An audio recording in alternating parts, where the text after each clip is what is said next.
Bismillahirrahmanirrahim. Assalamualaikum warahmatullahi wabarakatuh. Alhamdulillah wa syukurillah wassalatu wassalamu ala rasulillah Sayyidina Muhammad ibn Abdullah wa ala alihi wa sahbihi wa man tabi'ahu wa wala wa la hawla wa la quwwata illa billahil aliyyil azim. Amma ba'd. Bapak-bapak hadirin yang dimuliakan Allah Subhanahu wa taala. Marilah kita menjadi orang yang pandai bersyukur atas segala nikmat yang Allah berikan kepada kita, walau dalam hal yang kita anggap kecewa. Kita harus betul-betul menjadi orang yang pandai bersyukur agar Allah tidak murka kepada kita, sebab murka Allah terjadi pada orang yang tidak bersyukur, di mana Allah berfirman, la in syakartum la azidannakum, jika kalian bersyukur akan kutambah, wa la in kafartum inna adzabi lasyadid. Salawat bersama salam semoga tercurahkan kepada Nabi kita Muhammad sallallahu alaihi wasallam. Bapak-bapak hadirin dan hadirat jamaah salat subuh masjid apa ini? Oh, masjid di Jawa aja ya. Ya, betul, itu bagus, memang begitu aslinya. Karena juga saya pernah ditanya, kalau kita mau namain masjid apa ini? Oh, udah namanya apa ini? Nama kampungnya. Karena di Arab sendiri tidak ada nama khusus ya. Masjid yang jauh, bahasa Arabnya jauh itu Aqsa, maka namanya Masjidil Aqsa. Masjid di tanah haram namanya Masjidil Haram. Ya, jadi memang seperti itu. Bismillahirrahmanirrahim. 3 hal ciri orang telah dibuka baginya pintu kewalian atau kekasih Allah Subhanahu wa taala. Maksudnya kalau 3 atau ada 3 ciri di dalam diri kita, maka kita bersyukur kepada Allah, kita telah dibuka pintu menjadi kekasihnya, di mana kekasih Allah Subhanahu wa taala berbeda dengan orang yang bukan kekasih walaupun ahli ibadah. Jadi tidak semua ahli ibadah kekasih, tapi semua kekasih sudah pasti ahli ibadah. Bapak-bapak hadirin dan hadirat yang dimuliakan Allah Subhanahu wa taala, surganya pun berbeda, sehingga Allah Azza wa Jalla menyebut orang baik itu 2. Wa ashabul yamin ma ashabul yamin. Siapa orang garis kanan, itu garis kanan namanya, itu orang baik, orang ahli ibadah. Seringkali Allah menyebutkannya abrar, asal katanya bir artinya berbuat baik. Birrul walidain, berbakti pada orang tua. Makanya innal abrara lafi na'im, sungguhnya orang-orang abrar tempatnya di dalam syurga. Wa innal fujara, sementara orang yang berbuat dosa, lafi jahim, tempatnya di neraka. Jadi ada orang berbuat baik, ada orang berbuat jahat. Tetapi ada orang yang kategorinya kekasih Allah, dia didekatkan menjadi orang dekat. Allah Azza wa Jalla menyebutkannya as-sabiquna as-sabiquna ulaika al-muqarrabun fi jannatin na'im, fi jannatin na'im. Bapak-bapak hadirin dengan Allah Subhanahu wa taala, nanti kita akan lihat bahwa cirinya memang sedikit di akhir zaman. Tapi kenapa di akhir zaman sedikit? Nanti kita bahas, supaya kita termasuk orang yang sedikit itu. Ya. Dan sedikit itu nanti kita akan lihat dari cirinya, bahwa cirinya itu sangat jelas. Dan mudah-mudahan salah satu cirinya di dalam diri kita yang hadir di sini mudah-mudahan telah ada, sehingga dengan demikian maka tidak mencari ciri yang lainnya. Bapak-bapak hadirin yang dimuliakan Allah Subhanahu wa taala, Ciri yang pertama adalah enteng melakukan ibadah walaupun tidak niat. Ciri yang pertama adalah enteng melakukan ibadah walaupun tidak niat. Enggak ada niatan duha, tapi janjian sama teman di satu tempat. Misalnya janjian di Purwakarta jam 8. Ternyata begitu sampai di Purwakarta, kita telepon dia, maaf saya masih ada sekitar 15 menit lagi baru sampai tujuan. Nah, daripada nunggu 15 menit saya mendingan cari masjid, mau duha. Enteng dia tujuannya pengen ketemu teman, bukan pengen duha. Tapi ternyata dicari masjid, cari musola, ketemu dia langsung sholat duha untuk memenuhi atau menunggu 15 menit. Tapi kalau orang yang belum punya ciri itu, walaupun janjiannya di depan masjid, nggak sholat. Betul tidak? Jangankan yang sunnah, yang fardu aja udah waktunya berat ya. Udah ditegur-tegur, mas sholat mas. Ya. Nah itu, oleh karena itu ini ciri pertama adalah enteng baginya melakukan ketaatan, baik yang fardu maupun yang sunnah. Oleh karena itu maka judulnya itu demen sama ibadah. Bukan ahli ibadah yang menjadikan ibadah itu targetnya, tapi memang ada cinta kepada Allah Subhanahu wa taala. Maka ciri orang cinta ingin selalu berjumpa dengannya. Maka begitulah kisah kekasih ya. Bapak-bapak hadirin yang dimuliakan Allah Subhanahu wa taala. Sekarang baru kita bahas. Ini kalau mau dibahas ini kendalanya apa ya? Kok orang bisa tidak melaksanakan atau namanya enteng melakukan ibadah? Itu yang menjadi suatu pertanyaan sebenarnya. Kalau enteng melakukan ibadah walaupun tidak niat, kelihatan remeh Pak. Tapi jujur lebih dari 200 alasan untuk tidak enteng melakukan ibadah. Ya, cuman nggak bisa 200 itu sekarang kita bahas ya. Kita coba aja dulu ya. Pokoknya 5:30 atau jam 6 kurang seberapa terus selesai begitu Pak ya. Gitu. Pokoknya begitu aja. Mau dapatnya 150 mau dapatnya 2 ya udah itu mau udah takarannya begitu. Bismillahirrahmanirrahim. Yang menyebabkan orang itu tidak mudah mendapat atau mengerjakan perintah Allah dengan mudah, Allah sendiri yang berbicara. Ya. As-sabiquna as-sabiquna ulaikal muqarrabun fi jannatin na'im. Di situ dikatakan thullatun minal awwalina wa qalilun minal akhirin. Banyaknya orang-orang di awal-awal minal awwalin.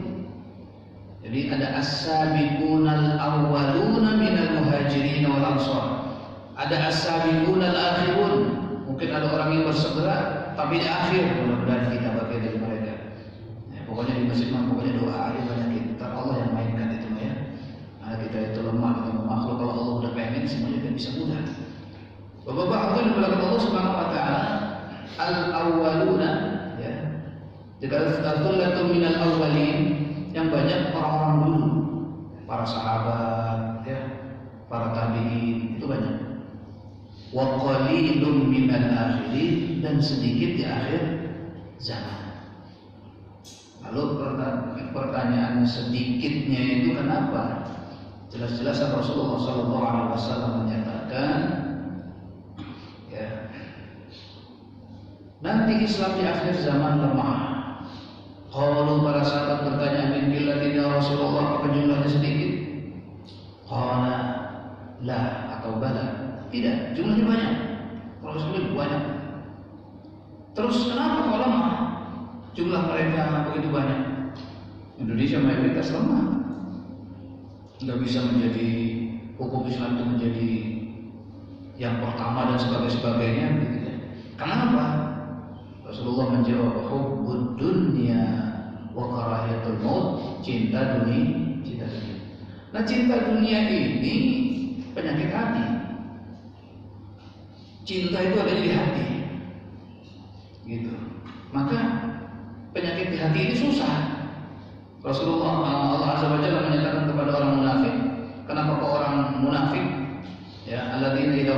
sholat qaum kusala, apabila mau sholat itu malas-malasan, nggak ada gregetnya. Kenapa? Yuraunan nasa, karena dia pengen dilihat orang lain, bukan? Ya, ini cinta dunia namanya. Ya. Yukhadi'un Allah walladzina amanu, mereka menipu Allah dan orang beriman. Nah, menipu ini apa alasannya? Fi qulubihim marad, di dalam hatinya ada penyakit. Nah, penyakit hati ini susah, Pak. Kayak sombong, mana dia yang berasa sombong? Oleh karena itu maka kudu dan mesti dibahas apa 200 itu.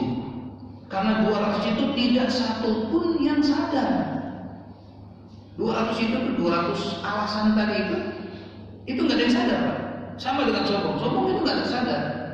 Bapak pernah lagi ngacak sebelum jalan-jalan gitu misalnya. Anak, kakak, sini kak. Kenapa ayah? Sini kakak. Kenapa? Coba lihat. Ayah udah sombong belum? Dikit lagi ya sombongnya. Kan sombong nggak bisa digituinnya. Kalau lihat ayah udah rapi belum? Bisa. Tampilan. Tapi kok hati itu bisa. Lihat deh, ayah udah sombong belum? Belum ayah. Dikit lagi sombongnya. Nah gitu kan. Nggak bisa. Nggak bisa diukur. Gitu. Oleh karena itu Bapak-bapak, mari kita melihat satu persatu dari penyakit hati tersebut, sehingga mudah-mudahan penyakit itu hilang dan kita sudah masuk dalam kategori pintu kasih Allah. Yang kalau orang masuk pintu itu, maka insya Allah sangat luas sekali kesempatan kita itu sangat luas sekali dibuka oleh Allah menjadi kekasihnya. Tapi karena memang pintunya itu tertutup, maka mari kita lihat penyakit-penyakitnya. Yang pertama, Bapak-bapak hadirin, penyakit pertama adalah orang pengen ibadah tapi masih ada cinta dunia di hati, sehingga yang diinginkan ibadah itu sendiri. Nah, ibadah itu sholat, puasa, zakat itu adanya di dunia. Maka ketika kita pengenin ibadahnya saja, bukan pengenin Allahnya di dalam ibadah, itu juga sudah kategori cinta dunia. Insyaallah ini. Oleh karena itu Bapak-bapak hadirin, kita ambil contoh, ada dua personil A dan B. Si A pengen tahajud, ibadah namanya. Ya, si B pun pengen sekali ingin menjalankan perintah Allah yang namanya tahajud. Tapi si A ini pengen tahajudnya, sementara si B ingin menjalankan syariat Allah yang namanya tahajud. Maka si A itu menyiapkan jam beker, sementara si B bukan cuma jam beker tapi doa, tapi intinya doa. Ya Allah, bangunkan aku, beri kesempatan untuk bisa termasuk orang yang ahli tahajud. Begitu dua-duanya tidak diberi oleh Allah di malam itu, maka begitu bangun di pagi hari, si A itu akan menyalakan jam beker, sementara si B nangis karena belum diberi kesempatan oleh Allah Subhanahu wa taala. Ya Allah, kau tidak bangunkan aku. Dia takut mungkin saya banyak dosa, mungkin saya banyak. Yang nomor dua berharap kepada Allah, nangis. Tapi yang nomor satu tidak ada harapan kepada Allah Subhanahu wa taala, yang dilihat cuma jam bekernya saja. Ini bagian dari cinta dunia yang tidak dirasa. Gitu ya Pak ya. Nah sebenarnya itu Bapak-bapak hadirin. Jadi yang pertama itu, makanya ciri bahwa orang itu bergantung kepada amal, bukan bergantung kepada Allah. Ketika gagal amal itu, maka dia tidak berharap kepada Allah Subhanahu wa taala, tapi harapan dia kepada dirinya, dan di situ merasa dirinya ada kekuatan di luar kekuatan Allah untuk bisa tahajud. Bapak-bapak hadirin dari Allah Subhanahu wa taala, personil dengan penyakit pertama ini itu banyak sekali. Banyak sekali teman-teman. Kalau saya pernah menyaksikan itu ada, ya Allah Pak Ustaz, Allah tuh sayang banget sama saya, tapi saya selalu mengkhianati cintanya. Saya itu bagaimana? Saya ini dosa saya banyak, gitu ya. Mungkin inilah penyebabnya saya tidak pernah bisa dekat dengan Allah. Saya tidak bisa enteng melakukan ibadah karena dosa saya banyak dan sebagainya. Salah. Untuk menjadi kekasih Allah itu tidak mesti ibadah kita tuh bagus, tidak. tapi siap enggak jadi kekasihnya, selesai sudah. Mohon maaf bapak-bapak hadirin yang dimuliakan Allah Subhanahu wa taala. Ibadah. Ada orang gini, Ustaz, saya sih pengen jadi waliullah, wali gitu loh, orang waliullah gitu ya, pengen banget. Tapi bagaimana Ustaz, misalkan saya masih begini, tahajud ya enggak, duha cuma dapat 2 rakaat, gitu ya. Dosa seabrek-abrek, nggak mungkin kali saya bisa. Begitu misalnya ada orang yang banyak yang kayak gitu, nggak pede jadi kekasih Allah. Maka dikatakan bahwasanya Allah membuka pintu perkenalan, membuka pintu perkenalan, at-ta'aruf, memberikan pengenalan tauhid kepada manusia, pada makhluknya, tanpa melihat amalan seseorang. Kalau melihat amalan seseorang, bapak-bapak hadirin, di dunia ini tidak ada yang menjadi kekasih Allah, betul tidak? Kalau kekasih Allah itu dilihat daripada kadar sedikitnya dosa dan banyaknya dia punya pahala, maka tidak satu pun akan menjadi kekasih Allah. Karena di dunia ini tidak ada orang yang hidup tanpa dosa, dan tidak ada orang yang sesuci malaikat. Maka jangan pernah putus asa untuk menjadi kekasih Allah. Jadi jangan mengukur kita punya ibadah. Pokoknya pertanyaannya cuma satu, jangan kecewakan Allah, jangan kecewakan cintanya Allah. Bapak-bapak hadirin dimuliakan Allah Subhanahu wa taala, ini perumpamaan yang tidak pantas tapi untuk membuat masuk logika ya. Ada seorang wanita. Wanita ini mungkin secara kedudukan sosial, tampilan, kemudian kemahiran tidak ada apa-apanya. Ya. Tapi ada orang yang melihat bahwa ini ada yang mencintainya, orang yang masya Allah secara fisiknya, secara harta, secara kedudukan sosial senang, gitu ya. Akhirnya si wanita ini nggak pede begitu. Padahal si laki-laki ini sudah melihat sisi lain. Engkau satu-satunya yang nyambung saudara dengan saya, misalnya gitu. Maka saya tidak melihat siapa kamu, maksudnya bentuknya apanya apa, tapi engkau adalah satu-satunya yang masih saudara di Cikarang atau di mana gitu ya. Maka ingin menyambung, dan sambungan itu luar biasa. Nah si laki-laki itu dengan alasan gitu saja. Terus si perempuan itu menolak gitu ya. Kata teman-temannya, kamu tuh aneh, kok nolak sih cintain orang kayak gitu ya. Ya mana mungkin aku bisa cintai seperti dia. Macam itulah contohnya. Maka si laki-laki itu mengatakan, saya mencintaimu bukan karena apa yang ada di dirimu. Saya mencintaimu karena kau adalah saudara saya. Misalnya begitu misalnya. Nah, bapak-bapak hadirin, Allah mencintai kita bukan karena apa-apa. Allah mencintai kita karena kita makhluknya, karena ciptaannya. Kita sayang sama kita, mau badu, mau bener, mau bagaimana, tetap kita sayang sama kita. Betul atau tidak? Tetapi ketika anak itu tidak mau membuka diri untuk membalas cintanya orang tua, kecewa orang tua, tapi begitu aja udah. Maka jangan pernah ketika kita ingin dekat dengan Allah Subhanahu wa taala, jangan pernah melihat dosa kita dan sebagainya. Enggak. Jadi kekasih Allah, nanti dosa itu akan hilang. Kenapa? Kalau kita menjadi kekasih Allah, maka senang dengan Allah. Kalau senang dengan Allah, automatically kita pun benci apa yang dibenci oleh Allah. Selesai sudah, gitu ceritanya. Oleh karena itu, maka syaitan tidak pernah diam, membuat orang yang berdosa putus asa, membuat orang ahli ibadah bangga, sehingga tidak pernah memperhatikan cinta kasihnya Allah Azza wa Jalla. Yang satu dengan bangganya dengan ibadah, yang satu tidak pedenya. Allah Subhanahu wa taala berfirman di dalam Al-Qur'an, la tayasu min rauhillah innahu la ya'su min rauhillah illa al-qaumul kafirun. Jangan putus asa untuk meraih kasih cintanya Allah. Tidak ada yang putus asa untuk meraih cintanya Allah kecuali orang-orang yang menutup dirinya atau orang-orang kafir. Kalau orang menutup dirinya, dia putus asa wajar. Tapi kalau kita mengaku orang beriman, maka jangan pernah putus asa. Jadi orang yang putus asa dari rahmat Allah Subhanahu wa taala, orang yang putus asa gara-gara dosa besarnya, lebih besar daripada dosa besar itu sendiri. Karena dosa besar bisa diampuni, putus asa itu adalah memutuskan hubungan dia dengan Allah Azza wa Jalla. Udah ya, jelas itu ya. Ini satu nih Pak. Kita kadang-kadang begitu, kita tuh pengen duha, pengen tahajud, tapi bukan pengen Allahnya. Sementara duha tahajud itu duniawi. Kenapa? Karena di surga itu nggak ada tahajud lagi Pak. Begitu kita masuk surga, mau sholat duha, maaf Pak, ini udah darul jaza. Apa darul jaza? Kampung balasan. Kalau di sini kampung amal, kalau di surga kampung balasan. Jadi sampai sana udah nggak ada sholat lima waktu, puasa Senin, Kamis dan sebagainya, nggak ada lagi Pak.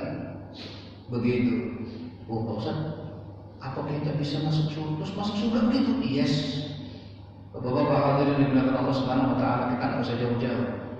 Istri Rasul Siti Khadijah belum pernah sholat lima waktu, belum pernah puasa Ramadan, belum pernah bayar zakat, belum pernah pergi haji. Siti Khadijah cuma satu amalannya apa? Syahadat.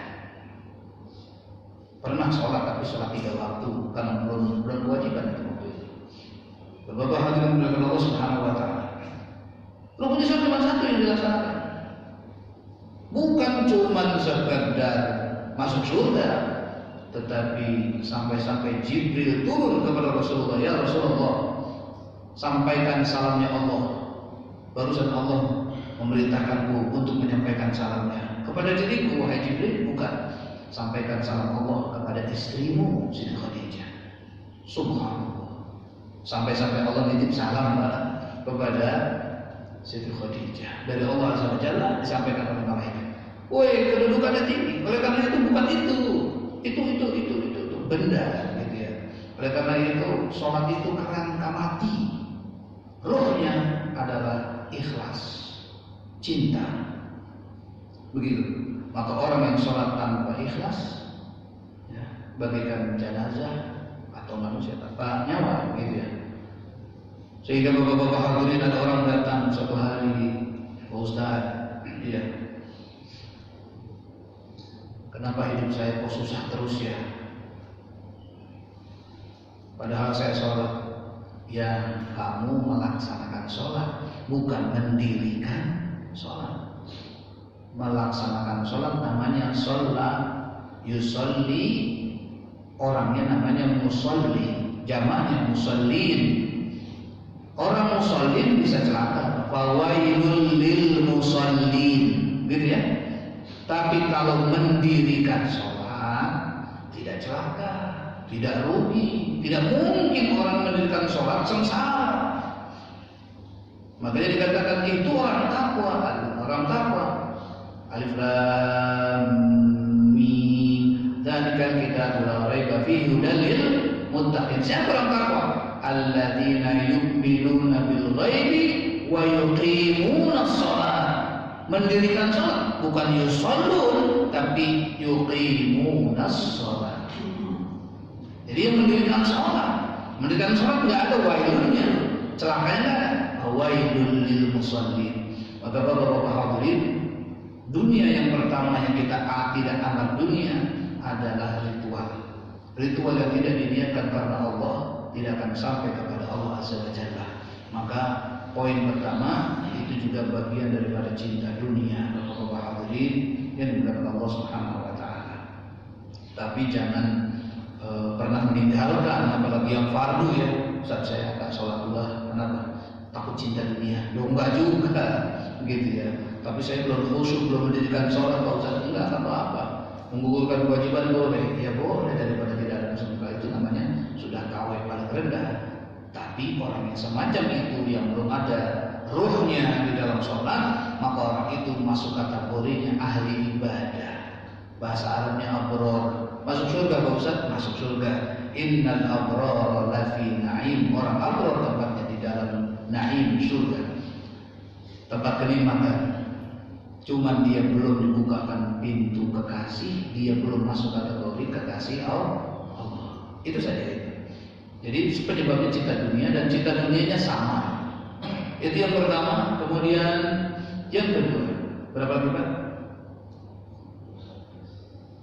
100 berapa lagi itu?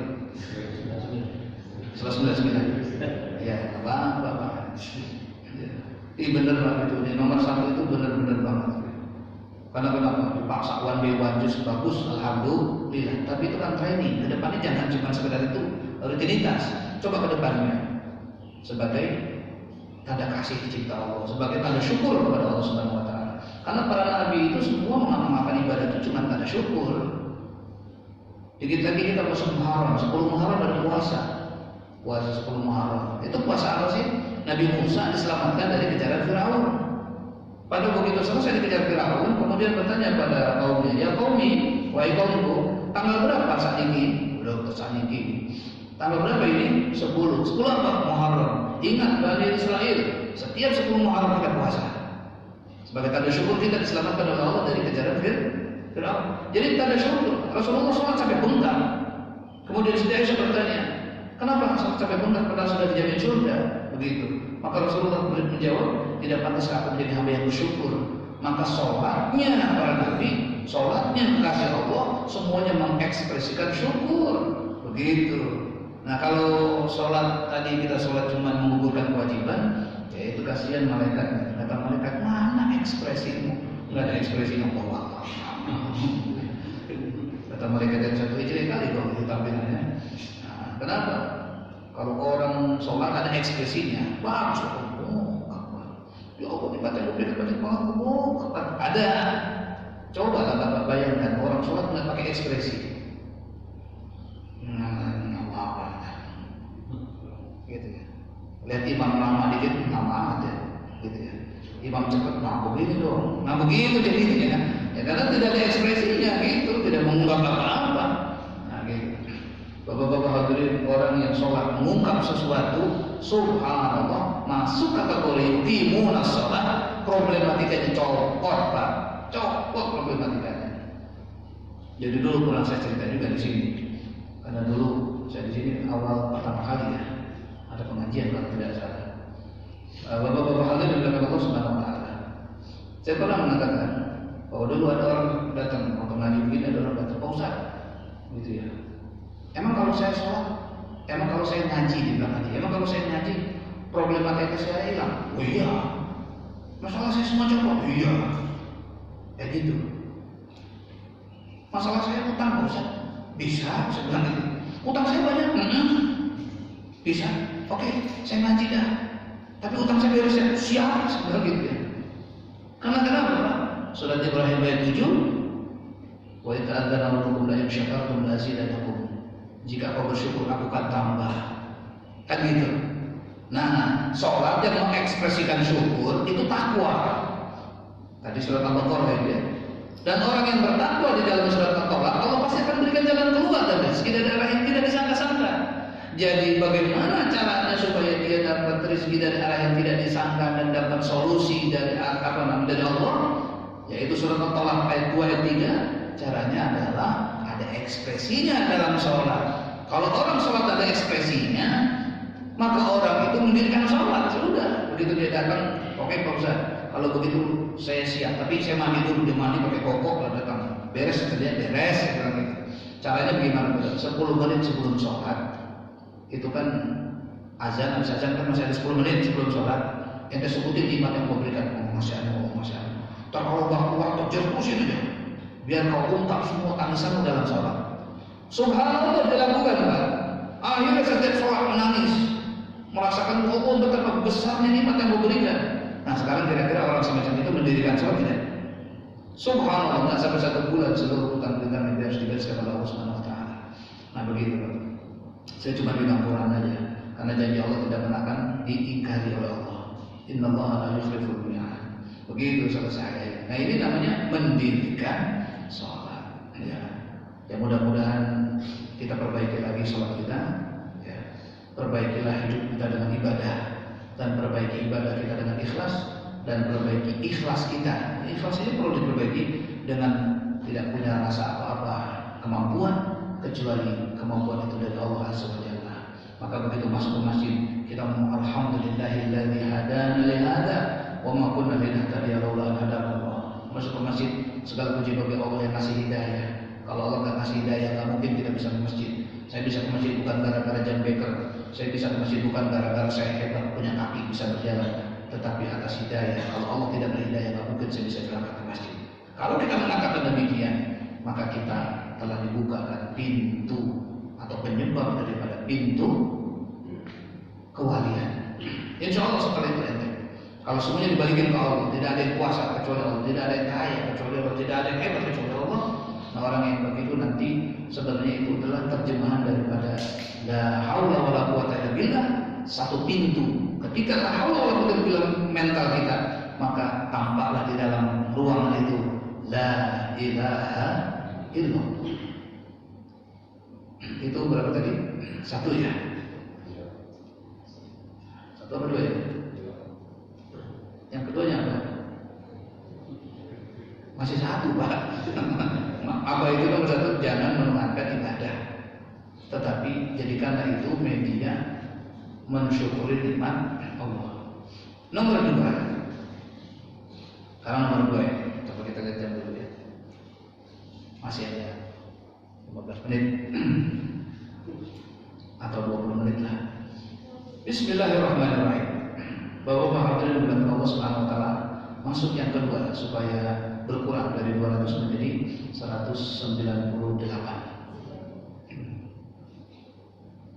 Di dalam sebuah proses atau manusia dibikin menjadi dua. Ada yang tajrid, ada yang kasab. Ada yang tajrid, ada yang kasab. Ada orang memiliki keterpanggilan hati untuk menyelamatkan umat. Misalnya, ya Allah, di Cikarang ini masih banyak orang yang belum sholat. Ya Allah, di Cikarang ini masih banyak orang yang belum bisa baca Quran. Ya Allah, di Cikarang ini masih banyak orang yang belum mencintai Allah. Ya Allah, di Cikarang ini masih banyak orang yang masih tertipu dengan dunia. Ya Allah, akhirnya keterpanggilannya ini membuat dia mempelajari ilmu agama, mendalami ilmu agama, menghafal Al-Quran untuk supaya berkiprah dalam dakwah. Dan dia tidak mau mikirin yang lain, dipakainya dakwah saja. Karena keterpanggilan yang luar biasa, seperti itu misalnya. Maka akhirnya dia masuk dalam kategori tajrid. Apa tajrid itu, Pak? Enggak ada.